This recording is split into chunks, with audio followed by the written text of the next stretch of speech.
covering climate, weather, and the industrial enterprise from Penn State Meteorology. Here is Up in the Air. Welcome to our final episode of the season. My name is Logan Westrow. And I'm Mike Susko. You know, Mike, we've seen a lot of weather and climate stories that have impacted the United States. Just since we started our Up in There episodes in the beginning of September, we've seen two major landfalling hurricanes, Florence and Michael, brought a ton of devastation to the United States. A lot of flooding in from those hurricanes that have lasted for weeks. In terms of state college precipitation, our yearly annual rainfall is basically number one. We still have one more month, so we're going to top that. And also, we've been dealing with those wildfires out in California, which have been so deadly and devastating. Yes, Logan, certainly been seeing a lot of rather interesting weather over the last couple of months. As you mentioned, half an inch of rain is what we need to top the yearly record. And we also have some stories, actually, on the California wildfires coming up with a special interview with Matt Honig. All that and more, but first, here's Update in the Air.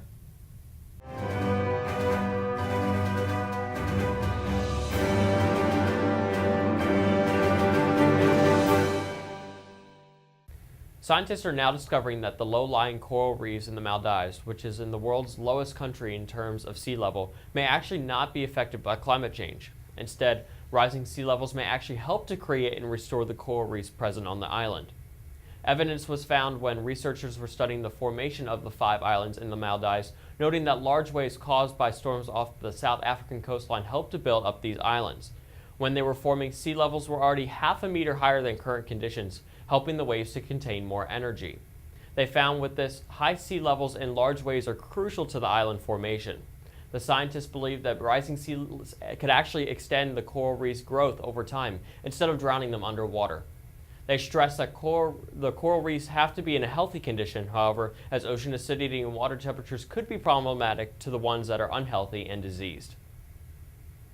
As the Earth's climate continues to change, many areas throughout the world are expected to have more severe drought and wildfire seasons. One area of concern for these increasing threats is the western United States, a region that's already known for devastating wildfires.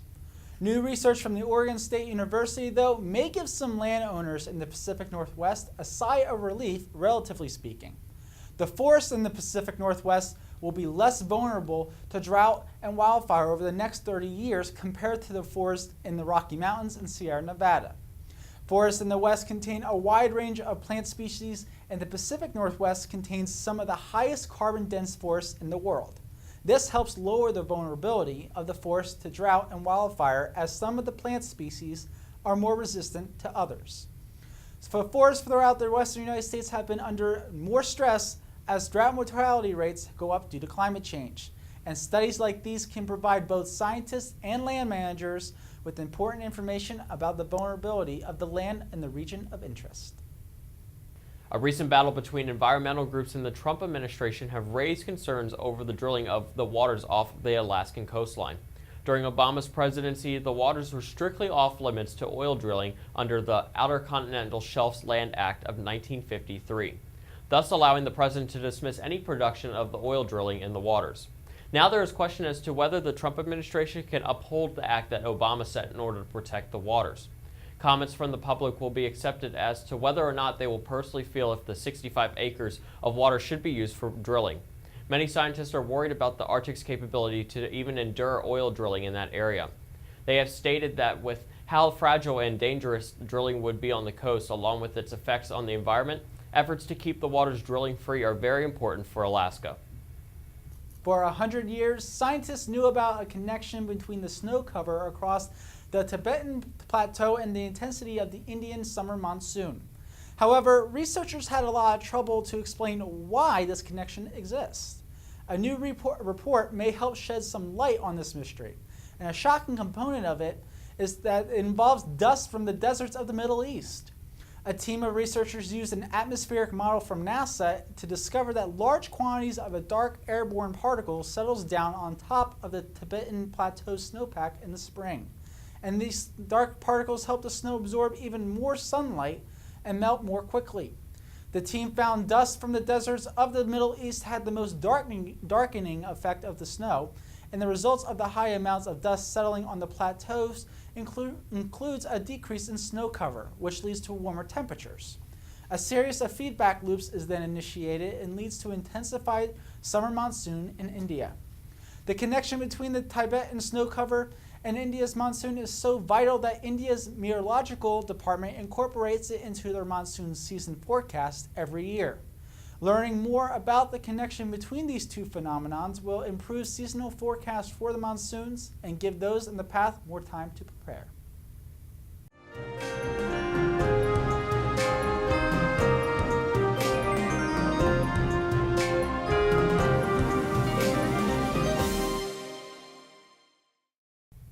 Well, this evening we have a special guest on the show, Matt Honig from Penn State Campus Weather Service. Matt, thank you for joining us. Thanks for having me, Mike. So Matt is the head of communications for Penn State Campus Weather Service. So Matt, as the head of communications, what exactly do you do for the Campus Weather Service? Yeah, there's a lot that is involved in being head of communications. Mm-hmm. The communications side of the Campus Weather Service is extremely involved. We have several clients, not only here in State College, but also across different parts of Pennsylvania that rely on our weather forecasts. We have one client in Lewisburg, another client up in Bradford. So we're always have to be on top of the weather here in Pennsylvania when we're making our forecasts. One part of my position is really just overseeing the day-to-day operations. So making sure that our radio forecasts are good, our video forecasts are good and are able to be understood. And there's really an emphasis on making sure that our forecasts are clear and concise for the public to understand. I do other technical things as well. So here in the studio, we run our video operations, so just making sure that that's all going well. And of course, trying to create new ideas. You know, when an organization like us, if we get too stale or too commonplace, you know, we need to really spice some of the content up. So that involves maybe making new, interesting weather graphics that are really eye-catching and the public can easily understand. And then not only will we feature those on our YouTube page and wherever our videos go, but we'll also feature those on our social media pages because we get a lot of involvement and a lot of interaction on our social media. So those are just a couple of components of my job as being heading the communications part of Campus Weather. Now, one big thing with the Campus Weather Service is that every morning and afternoon they put out a forecast for the state of Pennsylvania. Mm-hmm. But what about severe weather? Do you guys do like little breaking news coverage, so to speak, or stuff like that? Yeah, we do.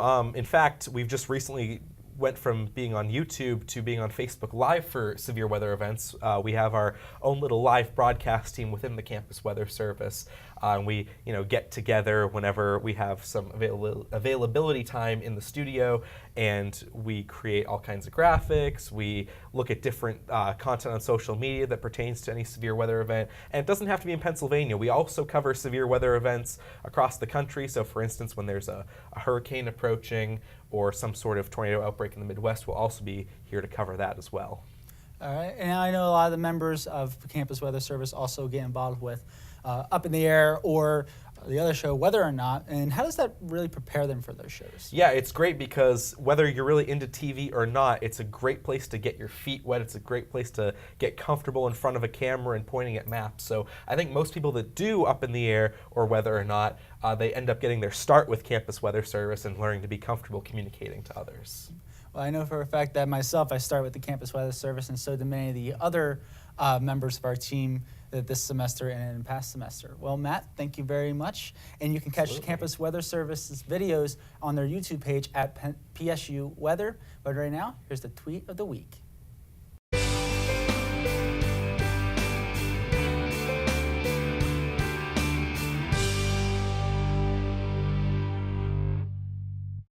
Welcome back to the show. Mike, we had quite the travel experience last week with Thanksgiving break. The first half, we had our snowstorm that brought nearly a foot of snowfall here to State College. Then for people traveling back for our last football game of the season, we had to deal with an ice storm. Did you have any travel problems as you were? Luckily, Logan, I did not because I came back on Sunday instead of Saturday. Oh, good. But in southeastern Pennsylvania, I can tell you we got a lot of the rain, not so much of the ice from that storm. Well, that's good. It seemed like last week was a pretty chilly week, but we're going to send over to Ryan, who's on the climate wall this week. Ryan, is the first week of December actually shaping up to be near average, or are we going to see below normal temperatures like last week? Well, Logan, the temperatures are going to remain fairly average, but just to give you an idea of how average they'll be, November 29th, we've got an average high of 44 and an average low of 30. Now, that's not going to be staying for very much longer because we're going to get progressively colder in terms of these averages because, as we know, Saturday is the 1st of December. Now, we won't get as low as this record low of 4 in 1930. We're still not going to get as high as 70 in 1990. But in terms of temperature, what can we expect? Well, for December 4th to the 10th, much of the country is going to be experiencing below normal temperatures, except for this little sliver here in California, and the coast of California, and even over here in Florida, where they'll be experiencing above normal precipitation in the southern part, and the above normal is going to be stretching all the way into Virginia. Now, in terms of here in State College, fairly average, and that's going to be a little bit of a difference thing that we have normally, because we see either higher or lower here in State College in terms of temperature. But in terms of precipitation, however, what can we expect? Well, below normal chunk there in the Midwest, not Midwest, the Central Plains, excuse me, where we've got a bit more precipitation here in the Northwest, where it's going to be helping out that drought situation that they've got going on here, and even here in the eastern part, excuse me, where we've got above normal as well. And as I said before, that Central Plains below normal. But here in State College, experiencing still above average precipitation. And we've been seeing that throughout much of the year, and that doesn't look like it's going to be changing anytime soon. Now, in terms of the drought, as we've said before in many of our other shows, Four Corners region is still experiencing a ton of drought, and so is much of the western part of the country as well. And that precipitation, the above average precipitation, will certainly help to alleviate some of that, but not completely clear it out. But here in State College, as we've been saying, above average precipitation, not going to have much problem in terms of drought. Now, we don't have fall foliage, but we do have snow now.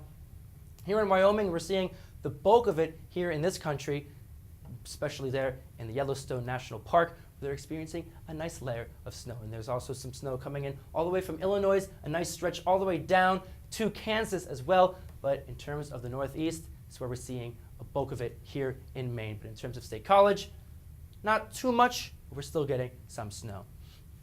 Now, for our weekend forecast, we're expecting mostly cloudy skies and a little bit of precipitation for Saturday night and early Sunday as well. Just a little bit of drizzle on Sunday, but temperatures pretty average. So Logan and Mike, we're definitely going to be expecting a nice average temperature outlook.